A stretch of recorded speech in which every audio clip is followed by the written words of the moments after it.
하나님 감사합니다. 오늘도 우리에게 귀한 시간을 주셨사오니 이 시간 하나님의 말씀을 듣는 자에게 은혜가 있게 하시고 성령님이 그 마음을 만져주셔서 우리의 삶에 도전이 되고 새로운 결단이 있는 은혜의 시간이 되게 하옵소서. 사랑 많으신 우리 구주 예수 그리스도 이름으로 기도드리옵나이다. 아멘. 여러 해 전에 제가 회의를 주도할 일이 있어서 서울에서 택시를 탔은 적이 있습니다. 제가 기사분에게 부탁을 드렸어요. 제가 회의를 주관해야 되는 사람인데 좀 시간이 빠듯하니까 좀 기사님이 빨리 가주셨으면 고맙겠다고. 그러면서 제가 거기에 대한 대가는 좀 더 해드리겠다고 그랬더니 기사분이 저의 간청을 듣고 흔쾌히 허락하신 다음에 그 다음부터 택시를 놀랍게 빨리 몰아가기 시작을 해서 다행히 제 시간에 도착해 회의를 진행할 수 있었습니다. 오늘도 손님이 있는 택시는 목적지를 향하여 달려갑니다. 그런데 길거리에 멈춰 서 있거나 갑자기 내가 차를 운전하는데 택시가 왜 이렇게 늦게 가지? 하는 차는 이유가 있습니다. 노는 차거나 아니면 손님이 없는 차입니다. 그래서 두 종류의 택시가 있어요. 손님을 태운 택시는 목적지가 있어요. 그래서 목적지를 향하여 분주히 갑니다. 그런데 손님을 태우지 않은 택시는 가다가 쓰고 자꾸 뭔가 들여다보고 방황하죠. 우리 인생도 마찬가지입니다. 목적지가 있는 인생이 있습니다. 승객, 손님이 가야 될 목적지를 얘기한 택시처럼 그의 가는 길이 분명합니다. 그런데 그렇지 못한 인생이 있습니다. 빈 택시처럼 가다가 쓰고 머뭇거리고 사람들을 손님이 있나 휘둘러 보는, 그래서 그런 인생을 살면 인생은 무기력해지고 답답해집니다. 철학에서는 인생을 그래서 둘로 나눕니다. 하나는 생존이고 하나는 실존입니다. 이 생존의 삶은 뭐냐면 그저 살기 위해 사는 겁니다. 어떻게 보면 죽지 않으려고 몸부림칩니다. 그래서 이런 삶은 주어진 환경에 이끌립니다. 그 환경에 끌려가는 삶이죠. 이런 사람의 삶은 늘 분주하기는 하지만 어디로 가야 되는지 이유를 모릅니다. 반면에 실존의 삶이 있습니다. 글자 그대로 살아가야 될 이유가 있어서 살아가는 사람. 이 사람의 질문은 늘 이렇습니다. 내가 왜 사는가? 무엇을 위해 사는가에 대한 질문이 있습니다. 그래서 삶의 목적이 있고 삶의 방향이 있는 거죠. 이런 사람 우리는 실존의 사람이라고 얘기합니다. 여러분 한번 가만히 생각해 보세요. 나는 요즘에 내가 무엇 때문에 사나를 물어본 적이 얼마나, 내가 왜 살고 있는가, 이걸 여러분이 물어본 적이 있는지. 우리가 그저 분주하고 바쁘게 오늘 주어지는 환경에 끌려 살다 보면 왜라는 단어를 잊어버립니다. 그리고 오늘의 상황이 그냥 힘들고 오늘의 문제가 그냥 힘들어 그것을 어떻게 꾸려나가는데 급급한 삶을 살아갑니다. 그래서 미안하지만 그 삶엔 열매가 없습니다. 오늘 대부분의 많은 사람들이 왜라는 질문을 잊어버리기 때문에 실존의 삶이 아니라 생존의 삶으로 살아갑니다. 그래서 중요한 게 있습니다. 오늘 여러분이 말씀을 들으면서 내가 무엇 때문에 사는지, 왜 사는지가 다시 한번 생각나는 인생을 살아갈 수 있기를 주님의 이름으로 축복합니다. 오늘 사도 바울은 내가 왜 사는지 자기의 삶에 대한 이야기를 소개하고 있는 말씀이 오늘의 말씀입니다. 오늘 본문 14절에 보면 이런 말씀을 합니다. 표대를 향하여 그리스도 예수 안에서 하나님이 위에서 부르신 부름의 상을 위하여 달려가노라. 내가 왜 사느냐고 묻는다고? 난 이렇게 산다. 표대를 향하여. 표대라는 건 뭐예요? 목적지가 있다는 거예요. 그걸 향하여 살고 있다는 거죠. 여기서 달려간다라는 표현을 썼는데 이 말은 대표적으로 두 가지 부분에서 쓰입니다. 하나는 운동선수, 육상선수가 목표점이 있어요. 100m, 400m, 800m, 1500m 그 목표점이 있습니다. 그러면 그 사람은 그 목표점을 향하여 달려갑니다. 딴 생각을 안 하는 거죠. 그때 쓰는 단어입니다. 또 하나의 단어는 사냥꾼이 사슴을 발견했어요.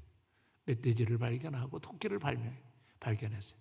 그래서 그것을 쫓아갈 때 쓰는 단어입니다. 그러니까 한눈 팔 틈이 없는 거죠. 사도 바울은 이 얘기를 아마 이렇게 사용했을 거예요. 당시 운동 경기가 히랍지 그 문화에 아주 발달되어 있고 로마에도 원형 경기장이 있을 정도로 굉장히 발달했습니다. 그래서 그거를 생각하면서 여러분, 나는 목표점이 분명히 있어. 그것을 향하여 달려가는 삶을 살고 있습니다. 그렇게 얘기합니다. 그 인생이 분명한 거예요. 누가 당신한테 왜 삽니까? 그러면 이유가 있는 거예요. 근데 우리 한번 옆 사람 보고 물어보세요. 요즘 어떻게 사십니까? 1번이 뭐라고 그러냐면 그럭저럭 살고 있습니다 라고 그래요. 대부분의 대답이 대충 살고 그럭저럭 살고 글쎄요 내가 왜 살까? 그런다는 거죠. 사도 바울은 분명한 목표를 얘기합니다. 베드로도 갈릴리 바다에서 고기를 잡는 사람이었습니다. 날씨를 봤지요. 그리고선 오늘은 바람이 안 부니까 배를 탈 수 있겠다. 그리고 그날에 따라서 고기를 잡아서 그것 가지고 행복을 찾던 사람입니다. 그런데 오늘 예수님을 만났습니다. 예수님이 그에게는 사명을 줍니다. 야, 이제는 고기 낚는 어부가 아니라 사람을 낚는 사람이 되라. 그의 시야가 달라졌습니다. 인생의 목표가 생겼어요. 그리고 그가 예수님을 온전히 만난 다음 그의 인생이 어떻게 바뀌었어요? 3,000명이 회개하고 돌아오는 그런 멋진 설교자가 되고 수많은 영혼을 구원하는 그런 하나님의 일꾼이 됩니다. 그래서 당시 초대교회 안에 가장 존경받는 지도자로 쓰임받고 있음을 보게 되지요. 모세라는 사람을 보십시오. 40살에 자기의 청혼의 꿈을 붉고 지도자에 도전했지만 거기서 인생의 실패를 맛봅니다. 그리고 광야로 도망갑니다. 그리고 대충 40년 동안 적당히 살아가다가 80이 됐습니다. 이제 나이도 먹었고 이대로 살다 죽어야지 그랬을 거예요. 근데 어느 날 하나님 부르십니다. 야, 너 이스라엘 지도자가 돼야 되겠다. 안 됩니다. 저는 능력 똑같은. 아니야, 너 할 수 있다. 근데 거기서 주님의 부르심을 받고 확 바뀝니다, 인생이. 그리고 그때 어때요? 담대히 그가 어떻게 해요? 애굽에 가서 이스라엘 백성의 지도자로 40년을 살게 됩니다. 우리 그리스도인은 누구냐? 하나님을 만난 사람이고 하나님께서 주신 인생의 사명을 보고 듣고 그대로 살아갈 수 있는 사람. 저는 오늘 말씀을 듣는 중에 여러분이 정말 하나님의 감동이 있어서 그런 영적인 체험이 있었으면 좋겠어요. 하나님이 나를 왜 살게 했는지를 이제 깨달았다는 거예요. 그래서 여러분 그냥 하지 마죠. 하나님의 말씀을 듣고 그 말씀을 어떻게 하는 게 좋냐면 집에 가서 한번 노트에 적어보는 거예요. 내가 오늘 말씀을 듣는 중에 이렇게 가슴이 뜨거웠는데 이런 생각이 좀 들었는데 그게 적어놓으면 그게 어떻게 해요? 나의 삶의 목표로 가는 좋은 나침반이 됩니다. 오늘 저는 그런 변화가 여러분의 있기를 바랍니다. 예전에 TV에 프로그램 중에 아이들의 가는 길을 추적해서 그 아이를 비춰주는 프로그램이 있었습니다. 여러분 기억나시는지 몰라요. 저 기억나는 게 하나 있어요. 초등학생 1학년인가 하는 아이를 뒤에서 촬영합니다. 요즘 인권 문제로 안 됩니다. 그것도. 근데 촬영을 했는데 이 아이가 학교에서 쫙 나오자 학교 앞에 그 뽑기 있잖아요. 아이들이 그걸 하는데 자기는 돈이 없어. 그러니까 이렇게 우두커니 쳐다봐요. 한 10분 넘게. 그러다가 이제 좀 재미가 없었는지 실실거리고 이제 가다가 갑자기 집으로 안 가고 어디 딴 데로 들어가면 어디 보니까 장날에 거기에 원숭이를 하는 약 파는 사람들이 와 있어요. 그거 가서 또 한참 쳐다봐. 그러다가 또 이제 그것도 끝나니까 실실거리고 자기네 집 아파트로 옵니다. 아파트에 보니까 놀이터 애들이 막 놀고 있어. 그 애들한테는 섞이지 아니하고 우두커니 가방을 메고 신발주머니를 들고 쳐다보고 있습니다. 그러다가 학교에서 5분도 안 되는 거리를 1시간에 걸쳐서 가는 걸 봐요. 왜? 집에 부모가 없거든. 인생의 인생을 그렇게 사는 사람들이 있는 거예요. 그러니까 삶의 목적이 없으니까 그냥 가는 거예요. 그래서 인생의 마지막을 딱 생각해서 내가 뭐하고 살았나? 여러분 솔직히 한번 물어볼게요. 작년 얘기. 2024년도 여러분 뭐하고 살았어요? 아마 뭔가 목적이 있는 사람들은 생각날 거예요. 내가 그래도 2024년도는 이거 했고 이거 했고 이거 했다. 근데 지금 아무런 생각이 안 나시는 분이 있을 거예요. 2024년은 내 인생 속에 사라지신 분. 그건 목적이 없이 사는 거예요. 그런 사람들이 있다는 거예요. 그러나 분명히 목적이 있는 사람은 다른 거죠. 그래서 중요한 게 목적을 발견하는 게 중요합니다. 요즘에 청소년 아이들한테 물어보면 너 인생이 도대체 뭐 나중에 뭐 될 거니? 이런 질문이 별로 좋은 질문이 아니래요. 근데 좋은 질문 아니라고 안 하면 되나? 그럼 대부분 아이들이 몰라요. 뭐 할지 이런 아이들이 답안해요. 근데 그런 아이들이요, 선교지에 가서 한번 선교지에서 보고 그곳에서 자기들이 마음을 잡으면 아이들의 뭐예요? 공부할 이유가 생기고 목적이 생기고 삶의 이유가 생깁니다. 그러면 달라지는 거예요. 아이들이 삶의 목적이 없어서 그런 거예요. 이사야서 43장 7절에 보면 하나님께서 이런 말씀을 주십니다. 내 이름으로 불려지는 모든 자, 누구예요? 모든 자, 곧 내가 내 영광을 위해 창조한 자를 오게 하라. 그들은 내가 지었고 그를 내가 만들었느니라. 주님이 만든 사람들이에요. 그렇기 때문에 이유가 있다는 거예요. 여러분, 그릇을 만드는 도공은 그릇을 만들 때 이유 없이 만들지 않습니다. 요거는 간장 쪼가리, 요거는 밥그릇, 요건 국그릇, 요건 접시, 이유가 있이 만듭니다. 마찬가지로 하나님은 우리를 이유가 있이 만들었다는 거예요. 그래서 그 목적을 깨닫는 게 중요합니다.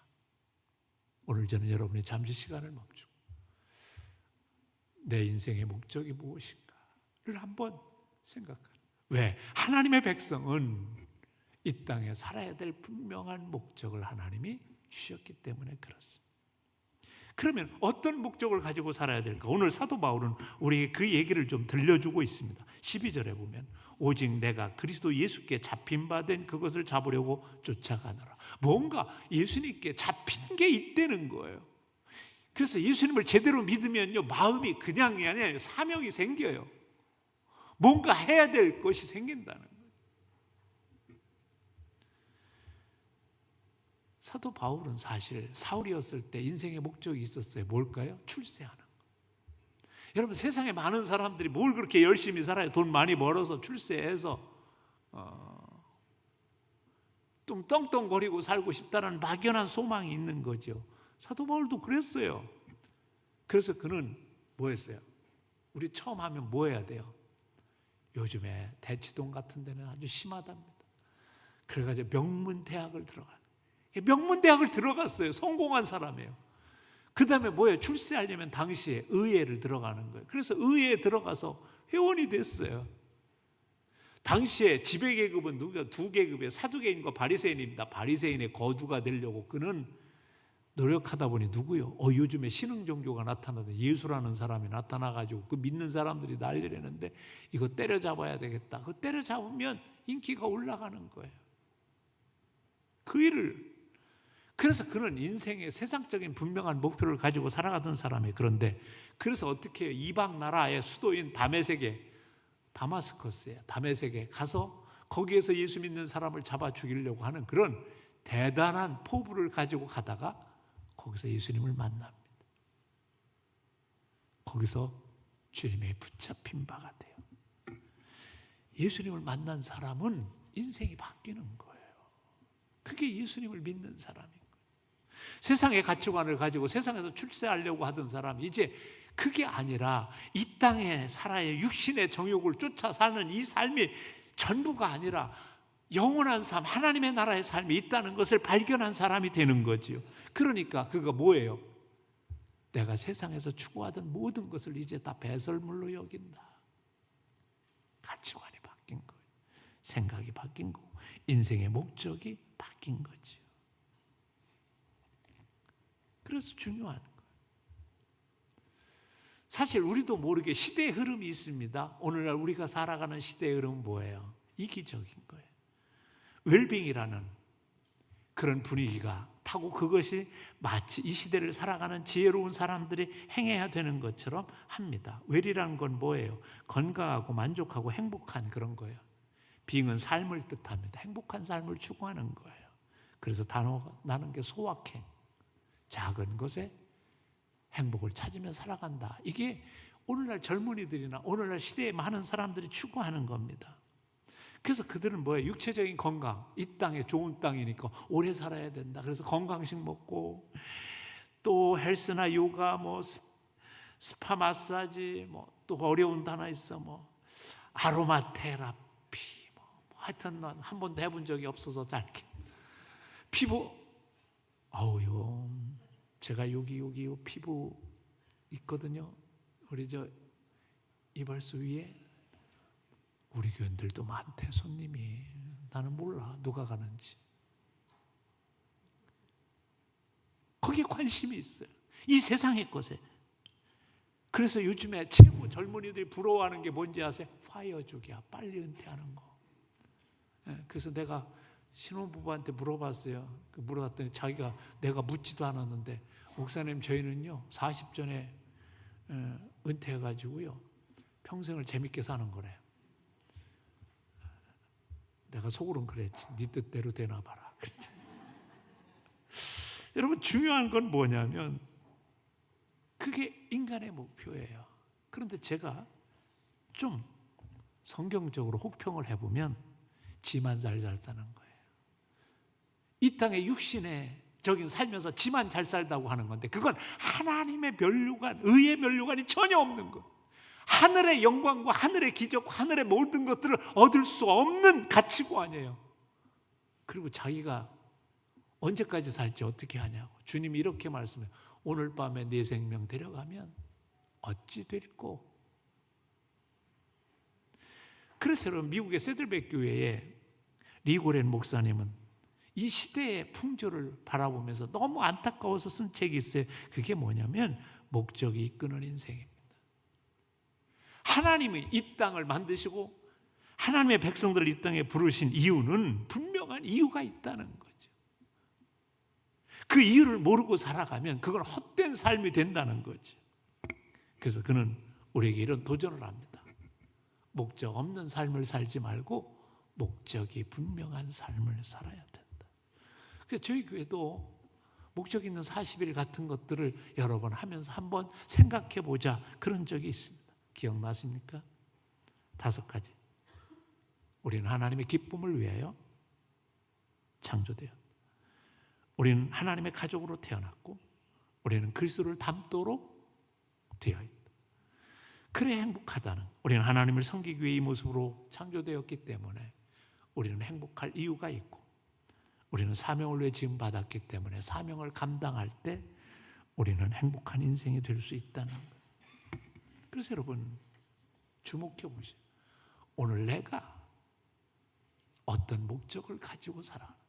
잠시 여러분의 시간 속에서 한번 발걸음을 멈추고 내 욕망대로, 내 육신의 정욕대로, 안목의 정욕에 이끌려서 살고 이 시대에 풀어오는 웰빙이라는 그런 세상의 풍조에 이끌려 살고 있다면 잠시 멈추고 진짜 내가 하나님이 원하시는 목적을 분명히 알고 살아가고 있는가, 인생의 분명한 다른 길을 찾고 있는가를 한번 점검해 보시기 바랍니다. 그래서 오늘 사도 바울은 이런 얘기를 합니다. 그럼 우리가 어떤 태도로 살아가야 되는가?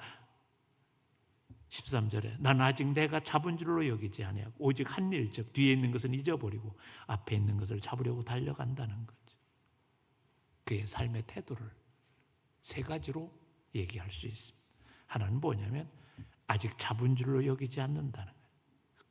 내가 이미 얻었담도 아니고 온전히 이뤘담도 아니고. 사실 이 글을 쓸 때 사도 바울의 나이가 한 65세 전후, 만 65세 전후였다고 얘기합니다. 그리고 오늘날과 비교해서 보면 그의 나이가 아마 75세 전후일 수도 있습니다. 그렇다면 어떻게 해야 돼? 이제 인생을 정리해야지 뭐. 내가 뭘 그렇게 산다고 이럴 나이예요. 그런데 갑자기 사도 바울이 무슨 얘기를 하냐면 나 아직 다 끝났어. 내 인생 아직 나 다 이룬 거 아니야. 나 더 할 일이 있어. 땅끝까지 가서 복음을 전하는 일도 해야 되고 많은 사람의 복음을 전하는 일을 해야 돼. 오늘날 우리가요 조그만 나이 앞에 이 세상의 풍조 앞에 그렇게 생각합니다. 나는 이제 뭐 조용히 살아야. 사도 바울은 그게. 제가 어느 다큐에서 굉장히 감동을 받았던 적이 있는데 공주에 가면 우리나라 인간문화재였던 고 박동진 선생님의 그런 문화관이 있습니다. 근데 그분이 어느 날 TV에 나와서 그런 말을 다큐에서 얘기하는 걸 들었습니다. 자기는 매일 아침 하루에 4시간 이상 소리 연습을 한다는 거예요. 눈이 오나 비가 오나 몸이 아프거나 피곤하거나 하루도 거르지 않고 소리 연습을 한다는 거예요. 그분이 그때 아마 70이 넘어서 촬영했던 것 같아요. 근데 기자가 이렇게 최고의 명장으로 이미 이름을 날렸고 그리고 이제 연세도 있으신데 뭐 그렇게 애쓰고 계십니까? 그러니까 그분이 딱 이런 대답을, 나에게 있어서 소리를 연습한다는 건 내가 왜 살아있는가에 대한 본질을 알게 해주는 것입니다.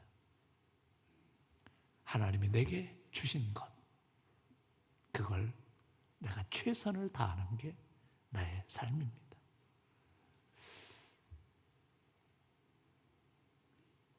인생에 분명한 건 그러면서 그분이 그래요. 하나님이 쉬라고 하실 때가 있을 텐데 그때 쉬어도 충분합니다. 여러분 가만히 생각해 보세요. 하나님이 쉬라고 하지 않는데 자기가 먼저 쉰다면 그것보다 어리석은 게 어디 있는 거예요. 너희들이 인생을 제대로 살아가려면 첫 번째 태도가 뭐냐면 다 이룬 것이 아니라는 거, 아직도 남아있다는 걸 생각하라는 거예요. 두 번째 중요한 건 우리가 자꾸 그렇게 나가는 인건 뒤에 것에 붙잡혀 있어서 그렇습니다. 그건 뭐냐면 내가 옛날에 그렇게 했다는 거예요. 어느 권사님하고 얘기하는데 그분이 그런 얘기를 해요. 목사님 저도 젊을 땐 열심히 했지요. 산에 가서 기도도 하고 봉사도 열심히 나가서 하고 열심히 막 얘기를 하시길래 제가 한마디 했습니다. 그런데 요새는요. 요새는 나이도 먹고 그래서 논다는 거예요. 발달심리학이라는 심리학의 한 계통이 있습니다. 거기에 보면 인간을 크게 셋으로 구분합니다. 첫째는 청년기입니다. 그때 미래를 생각하고 꿈꾸는 그런 시대죠. 장년기가 있어요. 오늘의 현실에 붙잡혀서 씨름하며 사는 그 시대. 그럼 노년기가 있습니다. 그때는 뭐냐면 과거를 회상하며 살아가는 시기. 많은 사람들이 미래에 대한 꿈을 벗어버리고 노년기가 되면 과거에 우리나라 말에 그래서 유명한 게 있어요. 뭐지요? 왕년에. 옆 사람 한번 쳐다보세요. 나도 젊을 때는 했어. 그런다는 거죠. 나 옛날에 좀 기도해봤고, 나 옛날에 전도해봤고, 나 옛날에 이렇게 열심히 해봤다는 거. 과거를 자꾸 회상하는 사람은 오늘이 뭔가 자기가 하고 있지 않다는 거. 여러분 마라톤 선수는 보통 마라톤을 인생이라고 표현하잖아요. 마라톤 선수가 내가 말이야 30km까지는 1등이었어. 근데 42.19는 뭐예요? 100등 바깥에. 아무 소용없는 거예요. 마라톤은 42.19의 마지막을 몇 등으로 들어갔느냐, 그게 중요한 거지. 내가 35km까지 1등이었어. 아무렇어요. 근데 우리는 자꾸 거기에 빠져. 그러면 어떻게 해요? 오늘을 합리화하고 당연화하는 함정에 빠지게 돼. 사도 바울은 이걸 경계하라고 얘기해요. 세 번째 중요한 건 앞에 것을 향하여 쫓아가는 것.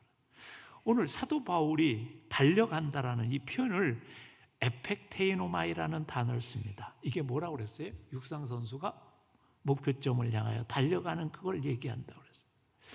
여러분 100m 경기를 달리는 사람이 옆 사람 쳐다보고 얘 얼마나 뛰나 이렇게 쳐다보면 그 친구는 자빠지든지 실패하는 자가 되는 거예요. 관중석이 자기의 뭔가 우승을 막 환영해 줘요. 우리나라 선수가 쇼트트랙 선수인가 내가 누군지 잘 모르겠어. 한 선수가 자기가 1등인 줄 알고 폼 잡고 펄떡 일어섰는데 뒤에서 싹 추가해서 딴 나라한테 금메달 뺏기는 걸 내가 최근에 본 적이 있어요. 이게 바본 거죠. 내가 그때까지 1등이었다? 아무 소용이 없는 거지. 목표를 향하여. 그래서 재미난 얘기가 있습니다. 한스 로코마크라는 교수, 네덜란드 자유대학의 교수인데 그가 예술은 변명을 요하지 않는다라는 책을 썼습니다. 그 책에서 그는 1800년대 유명한 작가인 화가인 후쿠사이라는 화가의 일화를 전합니다. 어느 날 정말 절친이 친한 친구가 와서 그에게 수탉 하나만 그려달라. 내가 너 작품 친구인데 내 작품이 없으니까 하나만 그려달라 그랬어요. 그랬더니 일주일 후에 오라고 얘기를 했어요. 그래서 일주일 후에 갔더니 지금 아직 다 못 그렸네. 2주일 후에 좀 와주면 좋겠네.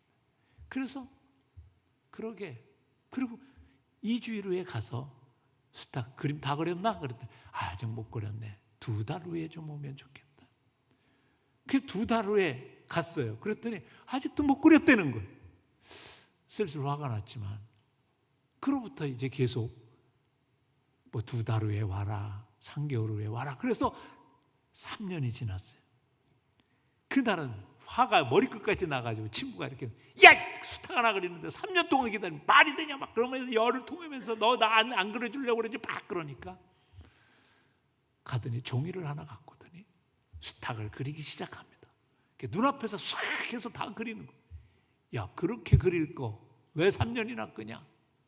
그랬더니 이 작가인 후쿠사이가 그의 손을 잡고 그의 작업실로 데려가는 겁니다. 거기에는 수백 장의 그렸던 수탉의 습작들이 쌓여 있는 거지. 그만큼 최선을 다한 거지. 우리의 인생은 그렇습니다. 최선의 작품을 만들기 위해서 우리는 목적으로 달려가는 인생을 살고 있는 거지.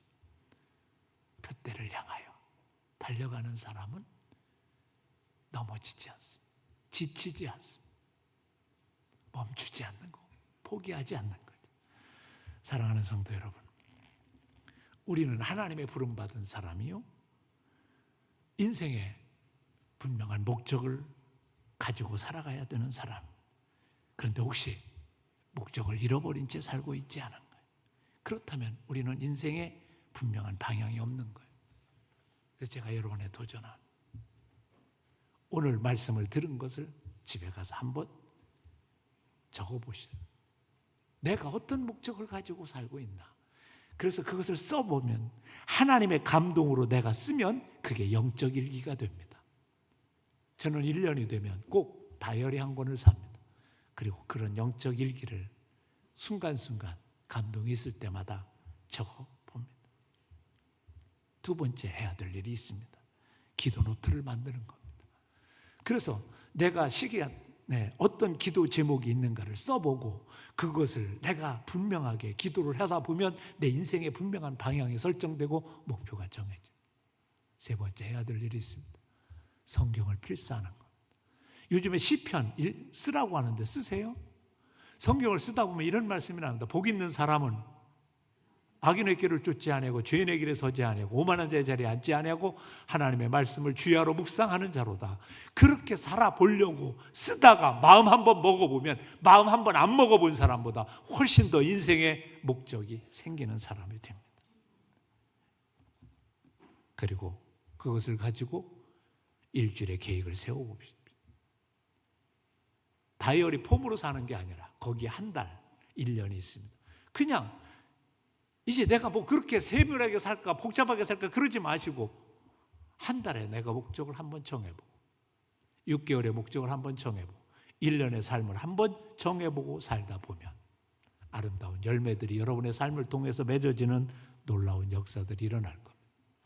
하나님이 감동을 주시고 역사하시는 그런 하나님이시라는 걸 믿는다면 여러분의 삶이 이제는 목적이 분명한 삶을 살아가시는 복된 자들이 되시길 주님의 이름으로 축복합니다. 기도드립시다.